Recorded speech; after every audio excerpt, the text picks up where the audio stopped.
और आज हम सबसे पहले डीएनए में एक ऐसी टूलकिट का विश्लेषण करेंगे जो मौजूदा संकट में घट रही सभी घटनाओं का निर्देशन करती है, ठीक उस डायरेक्टर की तरह जिसके इशारे पर फिल्म का एक एक सीन शूट किया जाता है। आज बीजेपी ने इस टूलकिट को सार्वजनिक करते हुए आरोप लगाया है कि कांग्रेस ने कोरोना महामारी को देश की सरकार के खिलाफ एक टूल की तरह इस्तेमाल किया। सरकार के खिलाफ जो भी एजेंडा बनाया उसकी रूपरेखा पहले ही इस टूलकिट में बना ली गई थी।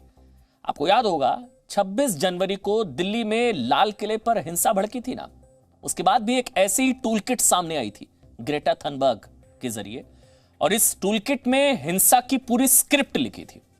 और जो टूलकिट आज बीजेपी ने यह सार्वजनिक की है उनमें भी देश को बदनाम करने की पूरी स्क्रिप्ट लिखी हुई है, पूरी स्क्रिप्ट। बीजेपी का आरोप है कि प्रधानमंत्री नरेंद्र मोदी की प्रधानमंत्री की छवि को नुकसान पहुंचाने के लिए यह टूलकिट कांग्रेस ने बनाई थी। हालांकि कांग्रेस ने इस टूलकिट को फर्जी बताया है और दिल्ली पुलिस कमिश्नर से बीजेपी अध्यक्ष जेपी नड्डा और बीजेपी के राष्ट्रीय प्रवक्ता संबित पात्रा पर एफआईआर दर्ज कराने की मांग की है। इसलिए आज हम इसी टूलकिट का डीएनए टेस्ट आपके लिए लेकर आए हैं। लेकिन यहां हम एक बात आपको स्पष्ट कर दें कि जी न्यूज इस टूलकिट की सत्यता की पुष्टि नहीं करता। हम आपको आज वही बताएंगे जो आरोप बीजेपी ने कांग्रेस पर लगाए हैं और यह टूलकिट उपलब्ध कराई गई है। सबसे पहले आपको यह बताते हैं कि इन दस्तावेजों में 8 बड़ी बातें क्या हैं, यानी कि स्क्रिप्ट के 8 बड़े डायलॉग्स क्या हैं। देखिए, सबसे बड़ी चीज, सबसे पहली बात, ये टूलकिट कहती है, ध्यान से सुनिएगा, कि हरिद्वार में आयोजित कुंभ मेले को सुपर स्प्रेडर के तौर पर पेश किया जाएगा। ये मेरे हाथ में टूलकिट है, इसके पहले पन्ने पर ही ये लिखा हुआ है, India Covid Kumbh Mela pilgrims turn into ए सुपर स्प्रेडर, यानी कि सुपर स्प्रेडर के तौर पर इसको पेश किया जाएगा। ये टूलकिट के पहले पन्ने पर लिखा हुआ है, यानी कि इस टूलकिट में लिखा है कि कुंभ से कोरोना फैला, ये बात हर जगह बोली जाए, कुंभ से कोरोना। और ईद एक सामाजिक मेल मिलाप का त्योहार है, इसे इस तरह से पेश किया जाए, पहली बात। दूसरी बात, पूरे देश और प्रधानमंत्री नरेंद्र मोदी के खिलाफ अंतर्राष्ट्रीय मीडिया का इस्तेमाल किया जाए, अंतर्राष्ट्रीय मीडिया के साथ हाथ मिला लिया जाए। तीसरी बड़ी बात, टूलकिट में लिखा है कि कोरोना महामारी का इस्तेमाल करके प्रधानमंत्री नरेंद्र मोदी की छवि खराब की जाए। यह एक मौका है मोदी की पीएम की इमेज को डेंट करने का। चौथी बड़ी बात, वायरस के, यह बहुत इंपॉर्टेंट है, वायरस के नए स्ट्रेन के लिए इंडियन स्ट्रेन शब्द का इस्तेमाल किया जाए, बार बार इंडियन स्ट्रेन कहा जाए, यानी कि दुनिया भर में भारत की बदनामी करना और नए स्ट्रेन की पहचान भारत के साथ स्थापित कर देना। Indian strain, Indian corona. पांचवी बात, कोरोना से जान गंवाने वालों की जलती हुई चिताओं की तस्वीरों का प्रयोग करना ताकि दुनिया भर में भारत की गलत छवि बनाई जा सके। ये पूरा टूलकिट में सिलसिलेवार तरीके से दिया हुआ है और ये सब कुछ हुआ भी है। छठी बात, बुद्धिजीवियों की मदद से पीएम केयर्स फंड को निशाना बनाया जाए। अब जैसे जैसे मैं आपको बता रहा हूं, आपको याद हो रहा है, ये सब तो हुआ है। पीएम केयर्स फंड को भी टारगेट किया गया, इसमें लिखा हुआ है पीएम केयर्स फंड को टारगेट किया जाए, निशाना बनाया जाए, यानी ऐसा करके आम लोगों में ना भ्रम की स्थिति पैदा करना। सातवीं बात, सेंट्रल विस्टा प्रोजेक्ट, यानी कि नई संसद भवन के निर्माण को प्रधानमंत्री नरेंद्र मोदी का निजी घर बताया जाए। संसद भवन को पीएम मोदी का निजी घर बताया जाए, मोदीज हाउस कह के, और लोगों को भ्रमित किया जाए ताकि लोग इसके लिए प्रधानमंत्री की आलोचना करें। टूलकिट का पार्ट। आखिरी बात, गुजरात को निशाना बनाना, यानी कि ये टूलकिट कहती है कि लोगों के बीच ये झूठ फैलाया जाए कि प्रधानमंत्री कोरोना के इस संकट में गुजरात को ज्यादा प्राथमिकता दे रहे हैं। ये झूठ फैलाया जाए, भ्रम फैलाया जाए, यानी कि ऐसा करके राज्यों को आपस में लड़वाना और लोगों के बीच नफरत घोलना। ये वो 8 पॉइंट हैं जो इस टूलकिट में लिखे हुए हैं। और अब हम आपको एक बार फिर से बता दें कि हम इस टूलकिट की सत्यता की पुष्टि नहीं करते, लेकिन अगर ये टूलकिट, जी हां, ये बताना बहुत जरूरी है, अगर ये टूलकिट सही है तो ये कई गंभीर प्रश्न खड़े करता है और इससे कांग्रेस की भूमिका पर भी सवाल खड़े होते हैं, अगर ये टूलकिट सही है जैसा बीजेपी का दावा है। सबसे पहले आपको ये सुनाते हैं कि बीजेपी ने आज इस टूलकिट को उपलब्ध कराते हुए कांग्रेस पर क्या आरोप लगाए और कांग्रेस का इन आरोपों पर क्या कहना है। आप देख सकते हैं सोशल मीडिया में और मीडिया के न्यूज़ में भी आज कांग्रेस पार्टी का एक टूल किट चल रहा है कि किस प्रकार से ये जो महामारी है, ये जो कोरोना का पेंडेमिक है, उस पेंडेमिक में भी, उस विपत्ति में भी किस प्रकार राजनीति करनी है और किस प्रकार से भ्रम की स्थिति को उत्पन्न करते हुए कांग्रेस पार्टी अपने राजनीतिक मंसूबे को मजबूत करना चाहती है। वह इस टूल किट से पूरा देश आज कांग्रेस के मंसूबों को, कांग्रेस के इंटेंशंस को, कांग्रेस के जो भ्रम फैलाने की नीति है उसे जान रही है। एडवाइस दिया जा रहा है कार्यकर्ताओं को कि क्या करना है, खास करके सोशल मीडिया के कार्यकर्ताओं कि सोशल मीडिया में क्या डालना है, कोरोना के समय किस प्रकार से हम मरीजों की सहायता करें, सेवा करें, या इस प्रकार से टूल किट बना करके अपने देश को अपमानित करें। धिक्कार है। और अंतिम वाला जो पंक्ति है मोदी जी के लिए, वो आप सुन के मुझे लगता है बहुत ही कष्ट होगा। Use the phrase Indian strain wherever talking about the new mutant. Social media volunteers can call it Modi strain. जो नया स्ट्रेन आया है जिसको कि WHO में भी मना कर दिया गया है, इंडियन स्ट्रेन नहीं बुलाना है, उसके साइंटिफिक नाम से उसको एड्रेस करना है। मगर यहां कांग्रेस पार्टी कहीं ना कहीं जो निर्णय WHO में भी हुआ है उसके विपरीत जाते ये कह रही है कि आप उसको इंडियन स्ट्रेन बुलाइए और तो और उसे मोदी स्ट्रेन बुलाइए। गिद्ध भी इस प्रकार से व्यवहार नहीं करता है जिस प्रकार से यहां कांग्रेस अपने टूल किट में अपने कार्यकर्ताओं को करने के लिए कह रही है कि आप मृतकों की तस्वीर लीजिए और इसको एम्पलीफाई और मैग्नीफाई करिए। बहुत ही निंदनीय। आप पर जब सवाल उठाए जाते हैं या आप पर कोई आरोप लगता तो दो तरीके होते हैं। जो एक स्वच्छ एकदम स्पष्ट तरीका है जो सबके सामने है, आप जवाब दीजिए, हर सवाल का उत्तर दीजिए, और अगर गलती की है आपने तो गलती स्वीकार करिए, गलती सुधारिए और आगे बढ़िए और देश को भी आगे बढ़ाइए। लेकिन दूसरा तरीका क्या होता है, वो है भारतीय जनता पार्टी का टूल किट। वो क्या है भारतीय जनता पार्टी का टूल? आप पिछले 7 साल से देख रहे हैं कि अगर नौजवानों ने आवाज उठाई फीस वृद्धि के खिलाफ, एक टूल किट आ जाता है। किसानों ने आवाज उठाई काले कानूनों के खिलाफ, टूल किट आ जाता है। आज भारतीय जनता पार्टी का घिनौना चेहरा एक बार फिर सबके सामने स्पष्ट तौर पे आ गया। जो कार्यकलाप इनके हैं कि जवाब देना नहीं, गलतियां करते रहना, गलतियां दोहराते रहना, गलतियां मानना नहीं, और जो आप पर उंगली उठाए कि साहब आप ये गलत कर रहे हैं उसको बदनाम करना, इन कार्यकलापों के चलते आज देश की स्थिति है। इस वजह से आज देश की यह हालत है कि हर घर में मौत को अवसर बनाने वाली राजनीतिक टूल किट या महामारी में मौका ढूंढने वाली टूल किट। बीजेपी के अपने दावे, कांग्रेस के अपने। लेकिन अब हम आपको विस्तार से इस टूल किट के बारे में बताते हैं। बहुत ध्यान से सुनिएगा। ये टूल किट असल में भारत के लोगों के बीच असंतोष फैलाने का एक दस्तावेज है। इसमें बताया गया कि किस तरह से कोरोना महामारी के बीच लोगों की पीड़ा से राजनीतिक लाभ उठाया जा सकता है। मौका है, महामारी में मौका। बीजेपी द्वारा उपलब्ध कराई गई इस टूल किट में कांग्रेस पर यह आरोप है, ये बीजेपी का आरोप है कांग्रेस पर, कि उसने भारत और भारत की सरकार की गलत छवि गढ़ने के लिए एक रूपरेखा बनाई और अब तक सब कुछ इसी के आधार पर सब कुछ हो रहा था। सब कुछ प्लान्ड, स्क्रिप्टेड था इस टूल किट के हिसाब से। यानी कि ये टूल किट इस पूरे एजेंडे का मार्गदर्शन कर रही थी एक डायरेक्टर की तरह। आरोप है कि प्रधानमंत्री नरेंद्र मोदी की छवि को खराब करने के लिए कांग्रेस कुंभ को भी निशाना बना रही थी। यानी कि इस टूल किट का पहला पॉइंट कुंभ मेला ही है। अब ये टूल किट कहती है कि हिंदुओं की आस्था से जुड़े कुंभ मेले को कोरोना काल में सुपर स्प्रेडर कुंभ का नाम दिया जाएगा। सुपर स्प्रेडर, इसको बार बार रिपीट किया जाए, ये टूल किट में लिखा हुआ है।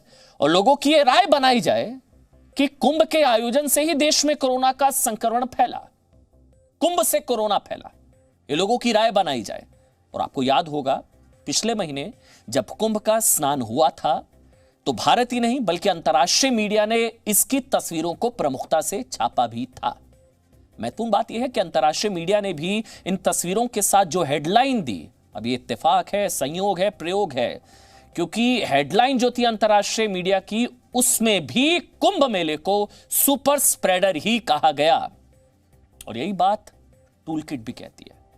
जहां ये टूलकिट कुंभ को बदनाम करने की बात करती है, तो दूसरी तरफ ये कहती है कि ईद के त्योहार को कोरोना से जोड़कर ना पेश किया जाए। यानी कि आरोप है कि इसकी आड़ में हिंदुओं की आस्था से जुड़े कुंभ मेले की छवि को खराब किया गया।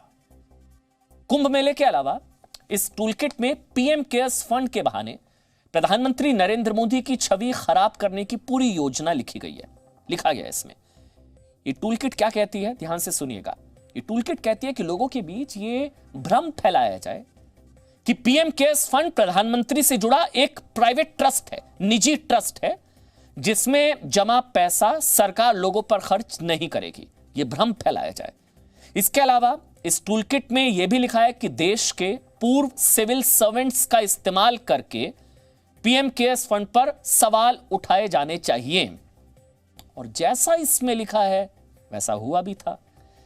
याद करिए, 16 जनवरी को देश के 100 पूर्व सिविल सर्वेंट्स ने प्रधानमंत्री नरेंद्र मोदी को एक खुला खत लिखा था। अब ये तो टूलकिट में था, अगर ये गलत है तो ये कैसे हुआ?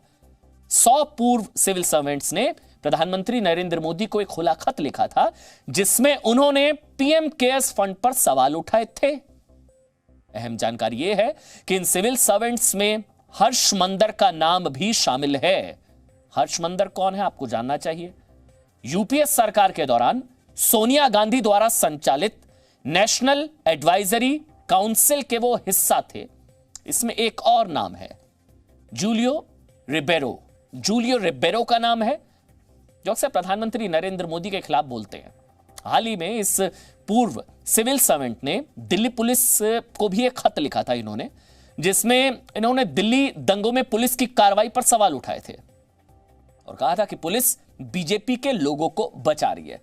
मतलब कहने का मतलब ये हमारा ये है कि पीएम केयर्स फंड पर सवाल उठाने वाले पूर्व सिविल सर्वेंट्स में ज्यादातर, अधिकतर कांग्रेस के करीबी माने जाते हैं।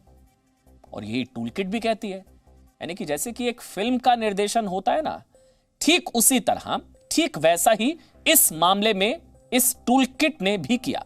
आप कह सकते हैं कि इस पूरी फिल्म का डायरेक्टर ये टूलकिट ही है।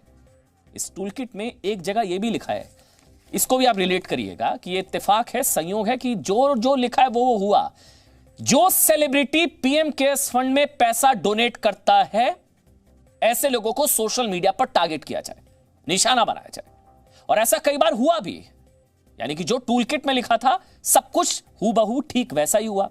याद करिए ना, पिछले दिनों आईपीएल के दौरान जब ऑस्ट्रेलिया के क्रिकेट खिलाड़ी पैट कमिंस ने $50,000, याद आया आपको, 38 लाख रुपए पीएम केयर्स फंड में दान किए, तो वही हुआ जो टूलकिट में लिखा। सोशल मीडिया पर उन्हें टारगेट किया गया, ट्रोल किया गया।